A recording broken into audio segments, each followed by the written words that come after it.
ಕಾರ್ತಿಕ ಮಾಸದಲ್ಲಿ ಇದ್ದೇವೆ. ಕಾರ್ತಿಕ ಮಾಸದ ವಿಶೇಷತೆ ಅಂದರೆ ಸಾಕಷ್ಟು ಮನೆಗಳಲ್ಲಿ ದೀಪಗಳನ್ನು ಬೆಳಗ್ತಾರೆ, ವಿಶೇಷ ಪೂಜೆಗಳನ್ನು ಆಚರಣೆ ಮಾಡ್ತಾರೆ. ಅದರ ಸಂಪ್ರದಾಯಬದ್ಧವಾದಂತಹ ಕ್ರಮಗಳೇನು ಅನ್ನುವಂಥದ್ದು.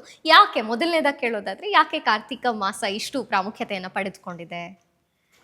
ನೋಡಿ, ವಿಶೇಷವಾದಂತಹ ಈ ಸಂಚಿಕೆಗೆ ಮತ್ತು ಒಂದು ವೀಕ್ಷಕರಿಗೆ ಒಂದು ಉತ್ತಮವಾದಂಥ ಮಾಹಿತಿ ಕೊಡುವಂತಹ ವಿಚಾರಕ್ಕೆ ಬಂದಾಗ ನಿಮ್ಮ ವಾಹಿನಿಗೆ ನಾನು ಅತ್ಯಂತ ಆಭಾರಿ ಮತ್ತು ಧನ್ಯವಾದಗಳನ್ನು ಹೇಳ್ತೇನೆ.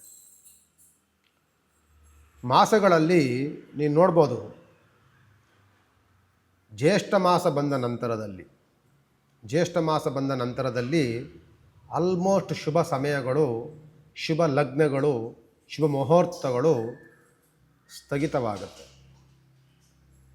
ಜ್ಯೇಷ್ಠವಾದ ಮೇಲೆ ಆಷಾಢ ಬರುತ್ತೆ, ಆಷಾಢ ಆದಮೇಲೆ ಶ್ರಾವಣ ಬರುತ್ತೆ, ಶ್ರಾವಣದಲ್ಲೂ ಯಾವುದೂ ನಡೆಯೋದಿಲ್ಲ, ಆಷಾಢದಲ್ಲಿ ಮುಹೂರ್ತ ಸಿಗೋದಿಲ್ಲ, ಜ್ಯೇಷ್ಠದಲ್ಲಿ ಸಿಗೋದಿಲ್ಲ, ಭಾದ್ರಪದ ಮಾಸ ಎಲ್ಲ ಪಿತೃಪಕ್ಷಗಳು ಅದು ಇದು ಬರುತ್ತೆ, ಮುಹೂರ್ತಗಳು ಸಿಗೋದಿಲ್ಲ. ಅನಂತರದಲ್ಲಿ ಆಶ್ವೀಜ ಮಾಸದಲ್ಲಿ ಸ್ವಲ್ಪ ಸಮಯಗಳು ಸಿಗುತ್ತೆ, ನಂತರದಲ್ಲಿ ಸಿಗುವಂಥದ್ದೇ ಮುಹೂರ್ತಗಳು, ಶುಭ ಸಮಯಗಳು, ಶುಭ ಲಗ್ನಗಳು ಹುಟ್ಟುವಂಥ ಶುಭವಾದಂಥ ಮಾಸ ಯಾವುದು ಅಂತಂದರೆ ಅದು ಕಾರ್ತಿಕ ಮಾಸ. ಓಕೆ.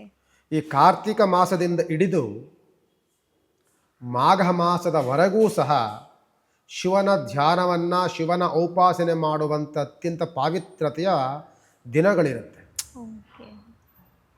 ನವೆಂಬರಿಂದ ಹಿಡಿದು ಫೆಬ್ರವರಿ ಅಂದರೆ ಯಾವಾಗಲೂ ಸಹ ಈ ಕಾರ್ತಿಕ ಮಾಸ, ನಂತರದಲ್ಲಿ ಮಾಘ ಮಾಸದವರೆಗೂ ಸಹ ಶಿವನ ಧ್ಯಾನವನ್ನು, ಶಿವನ ಉಪಾಸನೆಯನ್ನು, ಶಿವನ ಆರಾಧನೆಗಳನ್ನು ಮಾಡೋದಕ್ಕೆ, ವ್ರತ ನೇಮಾದಿಗಳನ್ನು ಮಾಡೋದಕ್ಕೆ, ಶುಭ ಕಾರ್ಯಗಳನ್ನು ಮಾಡಲಿಕ್ಕೆ, ಶುಭ ಲಗ್ನಗಳನ್ನ ಹಿಡಿಲಿಕ್ಕೆ ಅತ್ಯಂತ ಪಾವಿತ್ರತೆಯ ಮಾಸ.